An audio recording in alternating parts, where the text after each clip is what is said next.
This is the Calthorpe Arms on Gray's Inn Road. We've got a couple of stories to tell you relating to this pub.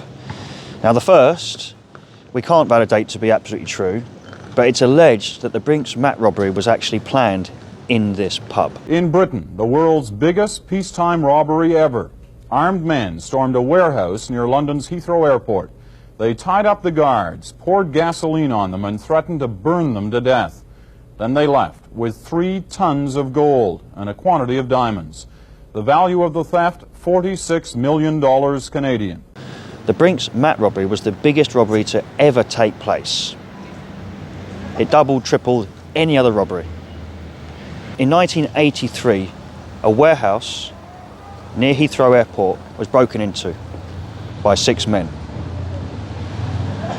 They didn't know what they was going to stumble across, but they found the equivalent of £26 million worth of gold and diamonds and cash, majority bullion. Right? Now, in today's time, this is estimated to be well over 90 million. They stole so much gold that it actually changed the gold market itself. Now, if you can imagine, you go and steal a load of milk, it's not going to put the price of milk up. But just by stealing that much gold, it actually put the price of what they'd stolen up higher.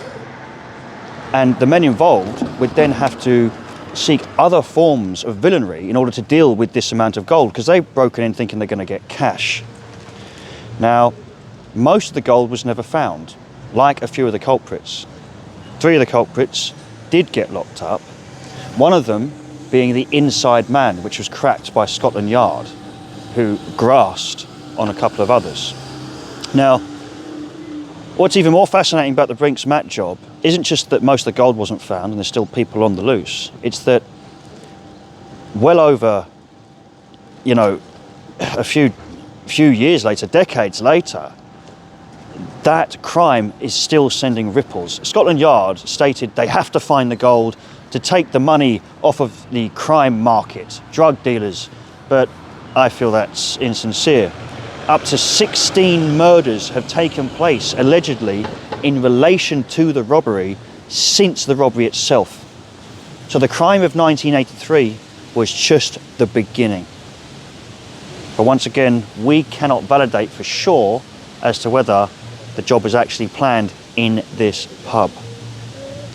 There's also another famous crime, which we'll be talking about just inside the doors, in relation to the early days of the Metropolitan Police and the death of one of its officers.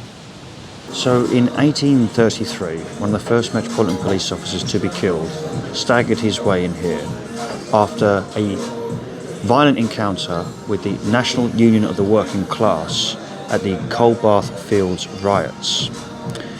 Now, the National Union of the Working Class would be a bit like the people that formed today's unions.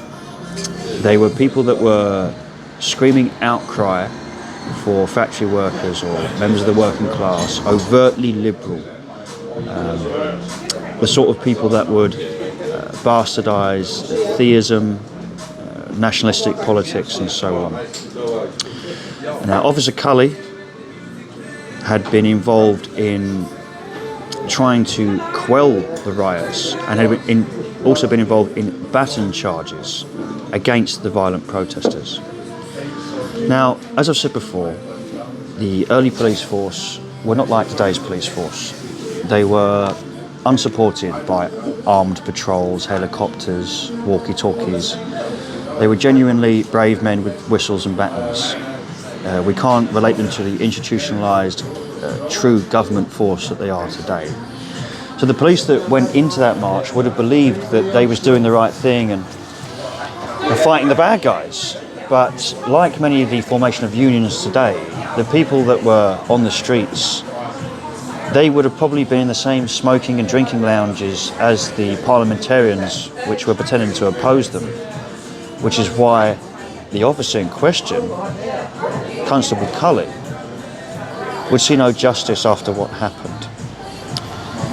He had, after the riots had been spread out and the baton charges had been finalised, police officers were trying to quell some of the violent men in the back streets, which is where Officer 𝘬𝘪𝑚 was stabbed. Him and two other officers were both stabbed, except his wound was fatal. He would be brought here, or he'd stagger his way here and die here, in this floor here. Cameraman, if you can pick the camera up and just face the floor, this is where he died. Now, to further point out the lack of support that the police had from their own government and the high chance of the rioters, because I could go into all their names and so on, and some of their ideas, and it would help back my point, but I won't.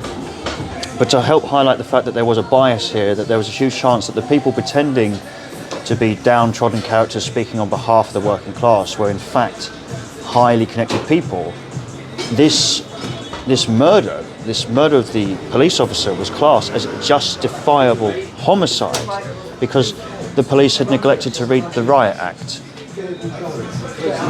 So we can't imagine that sort of policy being brought in today, that you can stab a policeman to death and it's perfectly okay because he didn't read the Riot Act. If anything, they should have been making an example of that man at the time, and radicalism, because the people the police were opposing were the height of radicals.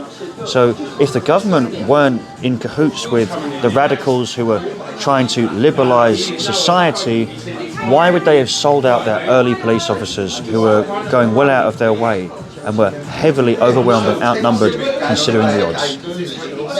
Anyway, thank you. Think for yourself. We'll see you soon.